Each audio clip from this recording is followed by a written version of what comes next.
قد افلح من زکاہا وقد خاب من دساہا. یہ تو ہمیں حکم ہے، اپنے آپ کو پاک کرو، اپنی صفائی جتنی کر سکتے ہو کرو، اس کے اوپر کمر کسے رکھو. لیکن یہاں مراد کیا ہے؟ فلا تزکوا انفسکم، کہ تم اپنے آپ کو پاکیزہ نہ کہو، اپنی بڑی کوئی اپنی بالیدگی اور اپنی پاکیزگی اور اپنی بزرگی کا ڈھنڈورا نہ پیٹو.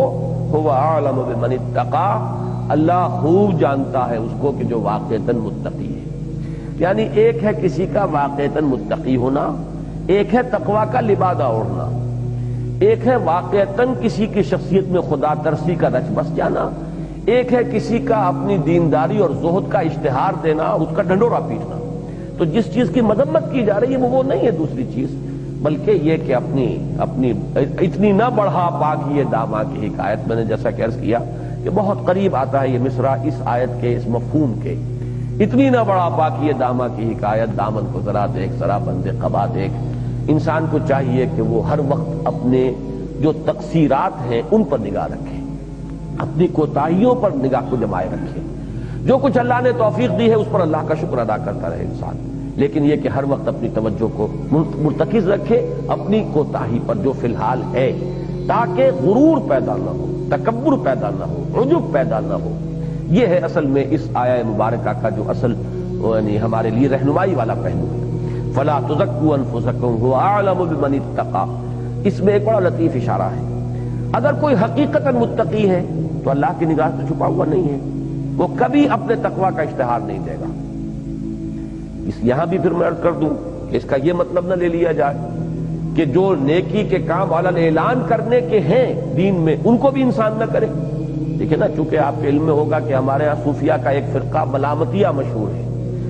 وہ ملامتیہ فرقہ کون سا ہوتا تھا کہ جو جان بوجھ کر گناہ کے کام کرتے تھے، گندگی میں ملوث ہوتے تھے تاکہ لوگ ہمیں متقی نہ سمجھیں. لوگ متقی سمجھیں گے تو ہمارے اندر غرور پیدا ہو جائے گا، ہم جو ہے ہمارے اندر نفس ہمارا موٹا ہوگا.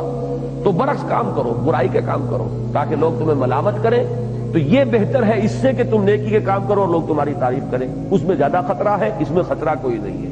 نیکی اپنے اندر چھپا کر رکھو، رب جانتا ہی ہے، لیکن ظاہر کرو بدی کو. یہ دوسری انتہا ہے، یہ کوئی صحیح طرز عمل نہیں ہے.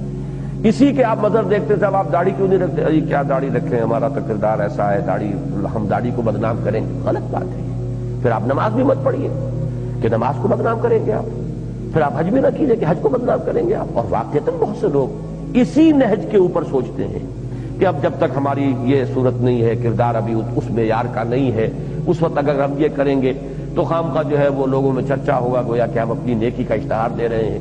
اور یہ کہ چونکہ ہمارا کردار اور ہماری شخصیت تو اس کے ہم وزن نہیں ہے تو ہم خواہ بجائے یعنی لینے کے دینے پڑ جائیں گے کہ اس داڑھی کو بھی بدنام کر دیں گے. یہ بالکل غلط طرز ہے، یہ شیطان کی وسوسہ اندازی ہے.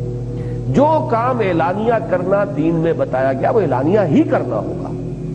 اس میں اس وجہ سے کہ خواہ لوگوں کے اندر ہماری عبادت گزاری کا چرچا نہ ہو جائے جو ہمارے لیے ایک فتنہ بن جائے، اس بنا پر اگر آپ ہٹ گئے تو گویا کہ شیطان کا وار آپ پر وہ مؤثر ہو گیا، کاری ہو گیا. نماز باجماعت فرض ہے اور وہ فرض علی الاعلان ہی آپ کے اوپر کی گئی ہے کہ باجماعت جا کر آپ نماز ادا کریں، سب کو معلوم ہو کہ آپ نے نماز پڑھی. زکوٰۃ کا ادا کرنا، زکوٰۃ مفروضہ علی الاعلان کیجئے اس لیے کہ وہ فرض ہے. ہاں صدقات نافلہ ہے، اس میں اگر کر سکتے ہو تو اس حد تک اخفاء سے کام لیجئے کہ جو آپ کا داہنا ہاتھ دے رہا ہے بائیں ہاتھ کو پتہ نہ چلے. یہ ہے نوافل کے اندر. لیکن فرائض کے اندر اصل شے جو ہے وہ اعلان ہے، اظہار ہے، برملا کرنا ہے. اس لیے کہ یہ دین کا اپنا فلسفہ ہے، دین کی اپنی حکمت ہے. اللہ نے ایسے بنایا ہے دین کو، ہم اس کے اندر خود اپنے کسی فکر اور فلسفے اور اپنی منطق کے مطابق اس میں ترمیم کرنے کے مجاز نہیں ہے. جو کام علانیہ کرنے کا حکم دیا گیا علانیہ کرو، لیکن اپنے کوئی نیکی اور اپنے اندر دیکھتے رہو کہ کہیں کوئی غرور نفس پیدا نہ ہو جائے، کہیں کوئی عجب پیدا نہ ہو جائے. اس لیے کہ مہلکات میں ہی اشدہن ہے اعجاب المرء بنفسہ.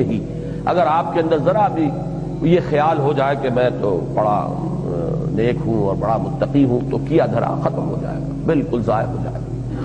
شیخ سعدی نے وہ حکایت کے انداز میں بڑا پیارا ایک واقعہ کے طور پہ نقل کیا ہے بات سمجھانے کے لیے کہ ایک شخص تھا اور اس کے ساتھ اس کا بچہ بھی تھا نوجوان.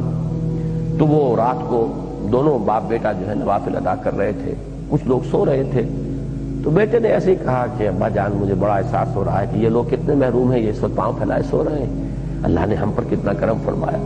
تو باپ نے کہا بیٹا اگر تم بھی سوئے ہوتے تو یہ بہتر تھا اس سے کہ تم اس وقت یہ جو توفیق تمہیں ملی ہے اس کی بنا پر تم نے اپنے آپ کو ان سے بہتر سمجھا جو سو رہے ہیں، یہ منفی نتیجہ ہے جو نکلا ہے تمہارے اندر، تو اس سے تو بہتر یہ تھا کہ تم بھی سوئے رہتے۔